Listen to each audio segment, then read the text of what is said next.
It's about time. That's right, Starcraft finally has its own tabletop game. Or should I say, Archon Studios finally has its own miniature war game. I'm a fan of both, as a lapsed Starcraft fan and a very active fan of Archon Studios. So today I am super excited to show off the new miniatures from the Starcraft Miniatures game, talk a little bit about my impressions on the early rules for this game, as well as painting up my very first Terran Marines for the tabletop. We love plastic. So just to begin, let's talk about the hard plastic sprues. In my opinion, Archon are currently one of the leaders in the hard plastic sprue production space. They are not paying me to say that. That is my own opinion. That's the reason I love to take sponsorships from them, because I actually feel very strongly that they're a good company. Over the past few years, we've watched Archon grow from a small company in Poland making their own dungeon tiles in-house to one of the biggest contenders in the hard plastic sprue production space. So of course I wasn't even surprised that these aren't your typical hard plastic sprues, but instead they have decided to use colored plastic for all of the models, complete with an accessory sprue of transparent plastic elements containing all kinds of extras. I noticed the same thing when they sent me their Zeratul promo model a few months ago, as he came with an entire sprue of transparent plastic, so you can actually assemble two full versions of him, one in transparent plastic to represent his cloaked form, and one in regular gray plastic to represent his regular form.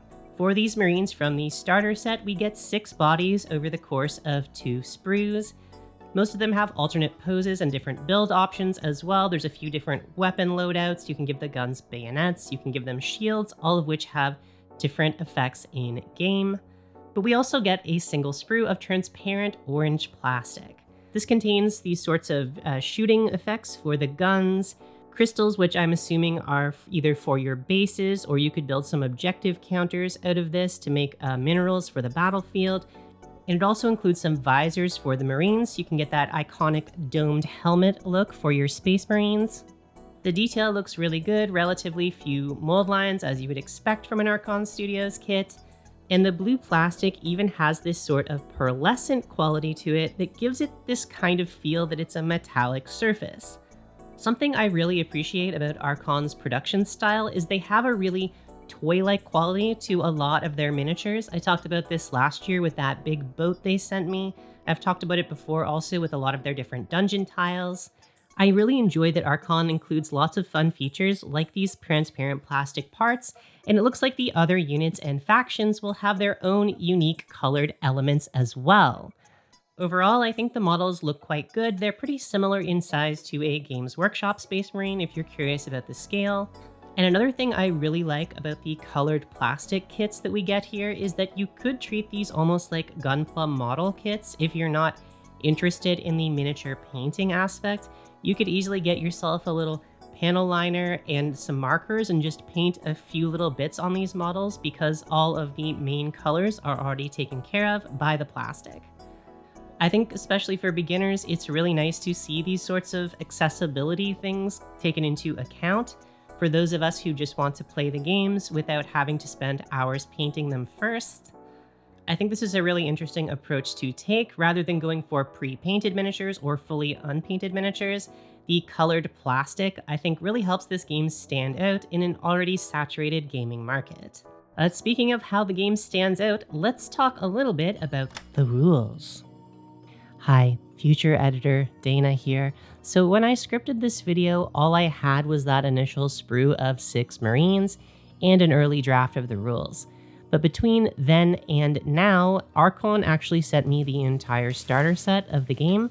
So while I talk about my impressions of the rules, I'm going to put the unboxing footage on the screen, so please enjoy that unboxing footage. So first things first, let's get this out of the way. The Starcraft Miniatures game is what I would call a D6 based wargame. So if you've played games like Warhammer or any of its many competitors or clones, where you want to roll above a certain number to see how well your unit does on a D6, you're going to feel right at home here, as they're not really reinventing the wheel as far as D6 based games go, and instead I would say they are refining it. What I mean by this is, compared to Warhammer 40k, the wargame I'm most familiar with, Starcraft seems to incorporate a lot of modern conveniences, such as alternating activations, having to do just a single 2-hit and armor save roll with no attack matrix to consult versus the often tedious attack sequence of games like Warhammer 40k, as well as all of your various abilities being printed out very clearly on cards. But of course, this game isn't just a Warhammer clone, it does have its own number of new twists on the genre that feel uniquely Starcraft. For example, this game incorporates many of the elements of the Starcraft RTS games, such as an ever-increasing supply limit that determines how many units you can deploy each turn instead of setting up your whole army at once at the beginning of the game like most D6-based wargames. Tactics cards that mimic the gameplay of everything from structures like the Marine Barracks or Engineering Bay to Zerg Creep and Overseers. In summary, while I haven't yet played the game, just by reading the rules, I think the Starcraft Miniatures game is delivering on what was promised when it was first announced. It's a traditional D6-based wargame with a few modern conveniences and a number of very interesting new game mechanics that mimic the RTS gameplay of the video game. So if you're a fan of either of those things and you want to learn more, I would highly encourage you to go and check out my referral links down in the description. They're currently accepting pre-orders for the game, both on their web store and over on GameFound, and they have a number of interesting bundles lined up for their various Founders Edition products, which are the sort of collector's edition versions of these sets with savings and extra content versus the eventual retail releases. And yes, that's correct, I said retail prices, as this game is planned to not just be another one of those crowd-funded wargames that vanishes a year or so after it's funded, but instead an ongoing supported game with a bunch of scheduled releases that they just revealed the schedule for on their most recent live stream on YouTube. So there you go, the links are down in the description once again if you want to check any of these out, and for the rest of the video, we're going to paint up some Terran Marines. So while I do plan on painting up my Marines to look like this sort of main character, Rainer's Raiders sort of blue Marines, I did want them to stand out a little bit on the tabletop and have a bit of personalization versus just a stock paint scheme.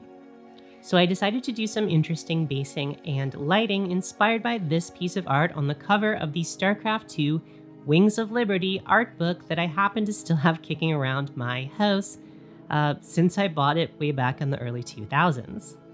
One of the cool things about this piece is that we have the Marines fighting on what appears to be a lava planet. So we've got some fun orange bounce lighting to help contrast the metallic blue armor, but we've also got some of this purplish magenta lighting here on the Marines themselves to help add further interest to things. And to go along with this, I thought we would use the transparent orange crystals from the accessory sprue to do some of our lava planet basing. However, when I attached the minerals to the bases, I noticed they were no longer as vibrant looking against a black base as I wanted them to be, so I had this idea to first glue all of the crystals to some thin white plastic card, so that when I glued these to the bases, they would have a bright white undertone below them to help them stand out on a darker base. As I was doing this, I realized it might be cool to include some smaller shards of crystal as well. So I clipped off a few random geometric shapes from the side of the sprue with my clippers and glued those onto some white plastic card as well. Once this was done, I clipped all of the pieces of crystal that I glued onto the plastic card into their own individual pieces and then glued them all onto the model's bases, covering any remaining areas on the base with sprue goo to mimic the texture of a cooled down lava flow. And once all of the sprue goo had dried overnight, I trimmed off all of the excess, covered all of the crystal elements with masking tape or poster putty before priming the models in black, and then I sprayed all of them from above with an overall spray of Vallejo metal colored dull aluminum, as I thought there was enough metallic elements on the models to make a metallic base coat worth doing. And once this is done, I wanted to add some shading to the metallics before adding any blue paint, so I settled on adding an overall brown wash to things using Pro Acryl's brown wash. Once this was done, I wanted to get a really metallic blue look to the armor like we see in the cinematic cutscenes, so I used this contrast paint, Asherman Blue, to cover all of the blue parts of the armor, which gives us a nice amount of coverage while still giving us the transparency so it looks like a shiny blue metallic armor instead of a flat blue look.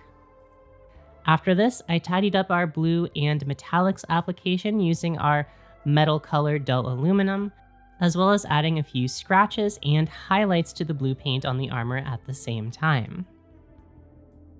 And with our main blues and silvers complete, it was time to finish up with some details. To start out, I base coated all of the weapons with Citadel Contrast Black Legion, which I just slightly thinned down a little bit with a small amount of water. And while I was doing this, I also used bits of this color to add shading to a few of the model's recesses where I thought they needed it. Once this was done, I applied the same black contrast paint, unthinned this time, to the entire base of the models, with the sole exception of the crystals. And once this was dry, I edge highlighted the weapons a tiny bit with metal color, just like we did with the blue armor. Around this point, I also base coated the skin on all of the faces of the Marines, as well as adding a few little highlights and details using a variety of skin tones. Once this was done, I added a few hazard stripes to areas on the armor by base coating the areas I wanted to have these stripes first by using Pro-Acryl Ivory, then glazing a warm yellow over top of them, and applying the black stripes with our Black Legion contrast paint. For the bases, I started out by adding a coat of Pro-Acryl Mahogany to all of the earthy areas and to shade any crevices on the crystals. And then I used Pro-Acryl Ivory to add a few edge highlights to the crystals, which I then glazed with some warm yellow on top of to give them a nice heat glow kind of look. Then, using the same ivory color, I freehanded a few cracks on the earth around the minerals, which I then glazed on some orange over top of to look like volcanic crevices beneath the volcanic earth. And finally, for our bounce lighting, I used the same orange color and applied this over top of any areas that I thought might be hit by that lava glow from below. And then I did the same thing going over top of those areas with mahogany as well. To finish things up, I glued on a few of the transparent elements, gave these the same glazing treatment with yellow and mahogany that I gave to the crystals, and that's it. Our very first Terran Marines painted for the Starcraft Miniatures game. If you like this video, make sure to check out the referral link down in the description to the pre-orders for this game, and be sure to let me know if you'd like to see any more StarCraft content on this channel in the future. I had a lot of fun painting these up, and I would love to paint more of them, but as always, let me know if that's what you want to see. Thank you so much for watching, and thank you especially to all of our supporters over on Patreon and all of our YouTube members, and I will see you in the next video.